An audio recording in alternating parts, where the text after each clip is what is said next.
So I thought I would give you just a quick overview of what happens when we make our transition to the other side. Since this is about spirits and this is Atchison, when we leave our bodies, and it happens for all of us, the wonderful thing is that everyone is met with the same welcome, with the same acceptance, with the same opportunities. So once you are released from your physical body, you step into the light.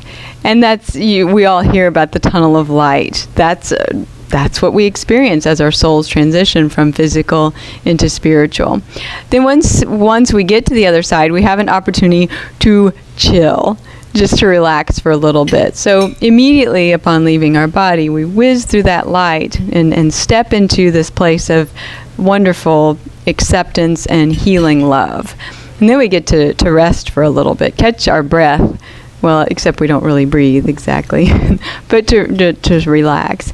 Then each soul, after we make that transition, each and every soul has a chance to review and to reflect. Sort of like getting a report card, except it's not really being graded.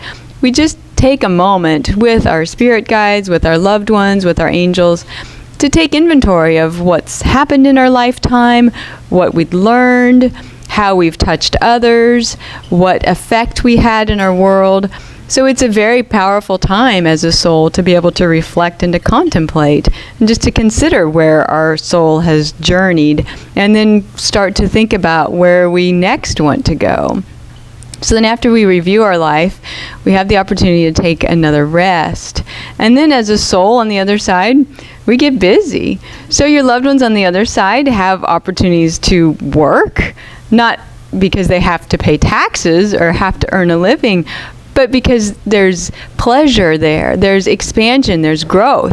So many souls I talk to on the other side garden, and they love to study and to travel through time, to learn about other galaxies or other cultures. So our learning never stops, and we have the opportunity on the other side to do just that.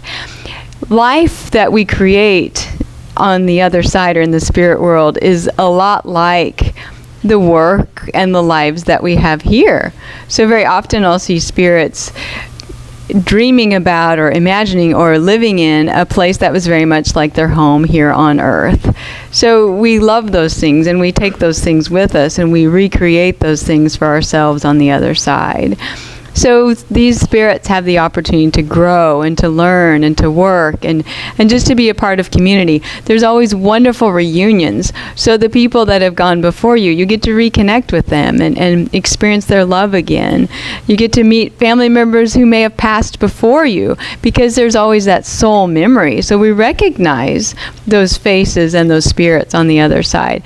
Animals are there and everybody's there. It's just a huge party and a big reunion that we get to experience all the time. Also, it's neat because like husbands and wives will be reconnected. Well, if they want to. Sometimes they don't, and that's okay too, because it's better for everybody that way on the other side. But it is neat because even when there's been a situation where a family maybe had broken up, or if there were spouses who didn't get along when they were physically here, on the other side everybody tends to make peace with one another, and there tends to be forgiveness and just a sense of ease. So it's really inspiring to see that too. So you get to reconnect with the loved ones who've departed. You get to learn and grow and expand. But the best part is you get to stay connected to those who you've left behind. So please know that when you talk to them, you don't slow them down, or you don't hold them back, or you're not distracting them. They have the ability, because they're not limited by watches and they don't have calendars, they have the ability to be present here with us, but to also be growing and aware that as a spirit, they're learning too, and that they are with us from the other side. So you don't bother them, you don't distract them, you don't hold them back. They want to connect. They really, truly do. So all the spirits who we'll connect with tonight want to and love to, and it's really a joy for them to be able to speak. It's a neat experience for me too. So how I see these spirits, I do see them, not with my physical eyes, and especially not when there's so many here. That would get a little bit distracting. But I see them in my mind's eye. So everybody on the other side looks really good. They look really young. and they're happy and they're healthy and they're whole. But when I see them, I will see identifying features. Like if someone was on oxygen, I may see them with an oxygen tank, or they may project themselves with an oxygen tank. Or if someone had a shoulder that had been injured, I may see a wrapping or a bandaging on the shoulder, which would indicate to me that there had been some kind of issue there. If there's any kind of birthmarks that may have been real characteristic of that person, I will see that on their spirit, just so I know and can confirm to you their identity, so they can show me those things. I hear them, they'll talk, they'll sing, they'll tell jokes, they'll curse, whatever they want to do. I've seen it all and heard it all too, I think. So also I can feel if there's maybe a situation where a person had a heart attack. I may feel that in my chest, or feel different, if someone had a knee problem, my knee might give me a little twinge, just so I know, again, an identifying characteristic or something that would be significant to that particular person while they were physically here, that they can communicate to me from the other side.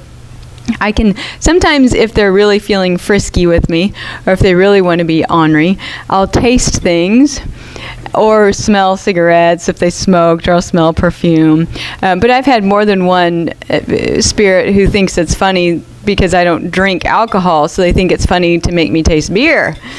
And then I'll get that, like a taste of beer, or I'll get, like that strong alcohol kind of sense. And then I know that's something from a spirit too.